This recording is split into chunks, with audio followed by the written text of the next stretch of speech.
I always thought Psycho began and ended with Alfred Hitchcock's movie.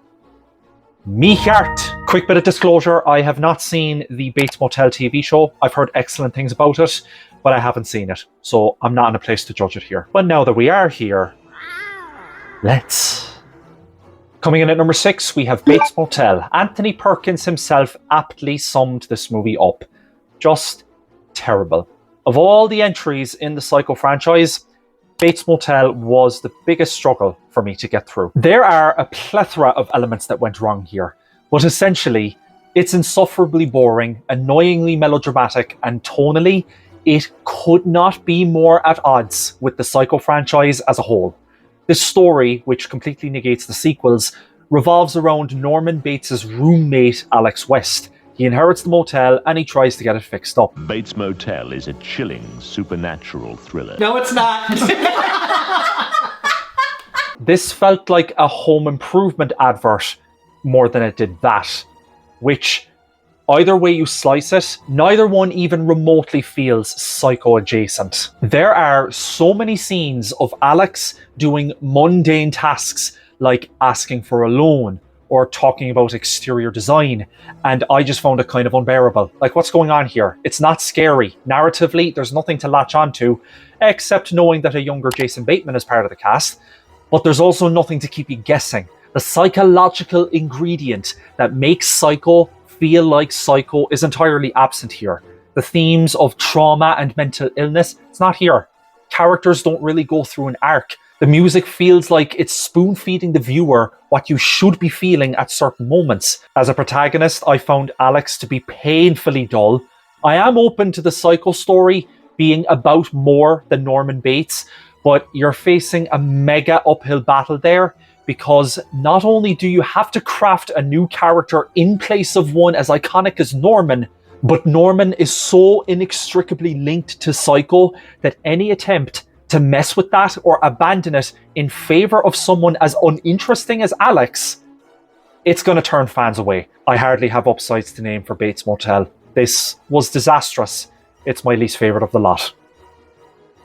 Coming in at number 5, we have Psycho 98. I thought for the longest time that people were being hyperbolic when they said that this movie was beat for beat, shot for shot, the exact same as the Hitchcock original. Like, I was just thinking to myself, well, no filmmaker is surely going to waste their resources that casually. Surely they're just going to take the script, update a few things, and, take a few liberties. I rewatched the original Psycho the day before I watched Psycho 98, and put simply, the joke is on me. I refuse to call this a remake because this is a carbon copy. No thanks. There's not really much I can say about this. It's undeniably lazy and completely transparent in how lacking it is in terms of its own identity. One of my favourite aspects about the original Psycho is the score by Bernard Herrmann. Said score is also present in Psycho 98. However, the way this one rearranged the score and how frequently and how jarringly it ramps up during scenes that absolutely do not warrant it. One of my favourite aspects about the original Psycho has now become one of my least favourite aspects about Psycho 98. It's such a good score, but they hacked it apart and mixed it to an obnoxious degree. It aids the storytelling so ineffectively here. Vince Vaughn as Norman Bates? No. It's not just him though. With the exception of William H. Macy, I thought everyone else here felt miscast, but that's by virtue of obvious limitations imposed by director Gus Van Sant wanting to directly replicate Alfred Hitchcock's vision. By the time the second half of the movie rolled around, I actually started skipping through it in occasional 3-minute intervals, particularly when nothing is really happening. The original was so fresh on my mind when I watched this, and it was clear to me how little, if any, it had to offer in terms of making a bare minimum change. I'm just like, well, for that, I'm skipping. I've never done that with a movie before. That should say plenty about how unnecessary this movie is. Why is it above Bates Motel? Well, it's made better. It's Alfred Hitchcock's vision. Yeah, it's a repeat, but I can't diss the script and visuals that harshly by comparison. It still doesn't change the fact that this is still a waste of time. Coming in at number 4, we have Psycho 3. Hands down, the weakest sequel. The only real upsides with Psycho 3 are the performances by Anthony Perkins and Jeff Fahey. the ending, and this moment with the corpse in the freezer. All that said, let's zero in on Anthony Perkins for a sec, because he still does a good job as Norman here, but there is a big difference in quality between the work he turns in here and the others. And that's all down to direction, of which Perkins did indeed direct Psycho 3. Psycho 3 essentially leaned full tilt into schlock slasher, embracing a more sadistic edge and a vaguely comedic side with its violence, visuals, and its portrayal of Norman Bates. None of which I really got, none of which I really liked. I didn't really take to the film's dark comedy compatibly. I just don't think it was executed well enough. The overall direction that the series took with this one is like the least interesting that you could have taken with this franchise. Not only that, but at the center of Psycho 3's narrative is, in my opinion, a forced romance between Norman and Maureen, who looks eerily identical to Marion Crane. I just didn't care for this. It felt like an excuse to pad out a story that didn't feel fully realised. It felt like this story was just there to serve the kills, rather than the other way around. That's when Psycho was at its best. Psycho 3 just doesn't reflect that for me. At number 3, we have the original Psycho. The controversy is here, and I am here for aid. The only real issue that I have with this movie is the last 10 to 15 minutes, where the psychiatrist goes on this completely unnecessary tangent explaining Norman's insanity. This is a conclusion everyone, even back in 1960, came to by just this. I don't know why this was kept in. I really don't like it, but I really like the rest of this movie. It has great atmosphere. Bernard Herrmann's masterful score aids the pace of the storytelling so effectively. The cast does a really good job, with Anthony Perkins giving Norman Bates an incredibly unassuming, childlike, bird-like innocence. Someone who you would not suspect at all, making for an unforgettable presence. You see, with Vince Vaughn as Norman Bates, he came across as someone who had already killed an animal. Plus, that little fake laugh. No, but that's why Perkins' portrayal has never been topped. If there's one thing about the Psycho franchise as a whole that has been so consistent, it's Anthony Perkins. He's incredible. Of course, the shower scene is awesome, super iconic, and a ballsy move to kill off the protagonist halfway through. The cinematography is nice, it does a great job at building tension and keeping you on your toes. The reason why I have it lower on the list is, and it's not at all a slight against the movie, it's just that the next two that I'm about to get into just gave me something I didn't think I'd prefer, but I absolutely did. Without further ado, at number 2, we have Psycho 2. Psycho never needed a sequel. But I have to say, of all the ways that Norman Bates' story could have continued, this is arguably one of the best ways to do it. A follow-up that sees Norman Bates released back into society after years of rehabilitation. But he has to contend with not only a grieving, vengeful Lila Crane, played once again by Vera Miles, as well as the presence of a new killer roaming the grounds. What I love about Psycho 2 is how much depth the characters are given here. The script really gives each actor an anchor in how their objectives and conflicts are defined. There's a real focus present, and it lends a palpable intricacy to the storytelling. Anthony Perkins' performance as Norman Bates here is masterful. The pressure he is under, the struggle between trying to live a normal life and running away from his mother and his past crimes, is put on heart-wrenching display here. I believed him. I believed that this character was rehabilitated. I believed that pressure he felt.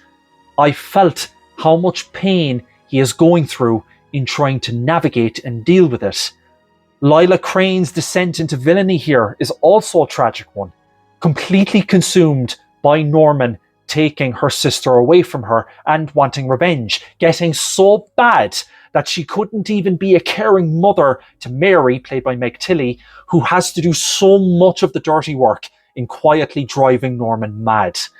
The character work in Psycho 2 is so strong. This script is genius. Also, there's like a bevy of big names involved with this movie. Dean Cundy on cinematography, Jerry Goldsmith on music, Tom Holland as writer, no, not that one, this one, all of whom helped create a successful amalgamation of organic tension, intriguing mystery, and a psychological edge that really had me invested. In terms of issues, while she doesn't do a bad job as Mary, there are times when Meg Tilly's performance fell a little flat for me. There were just some line reads and facial expressions that just made me go, okay, that could have done with another take. I'm not really a big fan of how the movie ended. Like, I get it in a way. It's huge. It makes sense in a way. It's an intriguing idea that Norman's real mother is actually alive, but the complication here lies in how much of a non-entity Emma Spool is here. She shows up briefly at the beginning, but never shows up again in between when she's not busy killing people. It's a reveal that feels like it came out of thin air, rather than it being gradually and more alluded to throughout, which I would have preferred. Maybe my feelings on all this will change with a second viewing, but that's where I'm at. Aside from that, Psycho 2 is amazing. It's not just an underrated sequel that capitalized on what made Norman Bates such a great character to begin with. I think it's better than the first Psycho, and an all-around first-rate psychological thriller. And my number one favourite movie in the Psycho franchise is Psycho 4: The Beginning. With every Psycho movie up until now, there has always been something that has bothered me. Something that would hold them back from making that holistically resonant landing for me. Not only was Psycho 4 the most colossally pleasant surprise, I absolutely loved it from start to finish. Psycho 4 is as comprehensive a character study of Norman Bates that I have ever seen, in that the movie simultaneously shows us Norman's origins as a killer, but also giving us a final ending to his story. On the surface, Psycho 4 doesn't seem like it has much going for it. There's no slasher or mystery elements at play here. Norman phones into a radio show and tells them his life story. But at the same time, as he is doing it, he's also dealing with the news that he will soon become a father, sending him into a mental spiral that gets worse and worse as the movie goes on. A spiral that visibly impacts his interaction with this radio show he's called into. You can make the argument that not much is really going on, but if you ask me, a fuck ton is going on. Whether it's the past or the present, something of consequence is always happening in Psycho 4. But the reason why Psycho 4 resonated with me the most is because I have never seen Norman Bates more vulnerable, more weary, and more cognizant than he is here. Anthony Perkins proving his complete mastery of this character yet again. An argument can be made that he's just as vulnerable in Psycho 2, but here, naha, fatherhood. Now this is new territory for the character. It's the thought of becoming a father, believing that he will pass on something irrevocably dangerous to the world. It rattles him. It's cataclysmic to him. This then sets the stage for him fully coming to terms with his lifelong trauma. Will he kill his wife and unborn child? Can he finally be free of mother? Will this grown-up, frightened little boy finally be able to live and breathe without the baggage? Folks, I'm fucking spoiled. I am spoiled with how much this movie is giving me. I love this shit. Even better is that these are questions met with an answer I believe the third act satisfies all the way. The flashbacks do a phenomenal job of detailing how that baggage began and how bad that baggage became. And Henry Thomas does a really good job at selling that unraveling fear and resentment as younger Norman. Olivia Hussey too is just madness incarnate as Norma. She was great. The radio show personalities also do a great job. I love how they kind of serve as a viewer conduit, getting just as involved in Norman's story as I did. What I also appreciated about Psycho 4 is that it ignores the second film's ending. As I said before, I never really liked that Emma Spool reveal. It just convoluted the franchise in a way I didn't really like.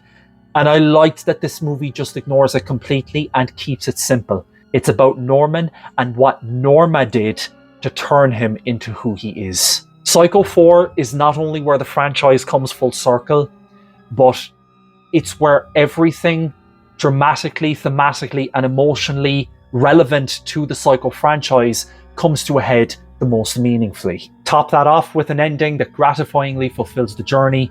It's brilliant. I think this movie is brilliant. I'm actually at a bit of a loss that this does not get talked about as much as it should. The beginning and the ending of Norman Bates' story is all on beautiful display here. It's my favourite entry of the entire series. Sinella, Slán live.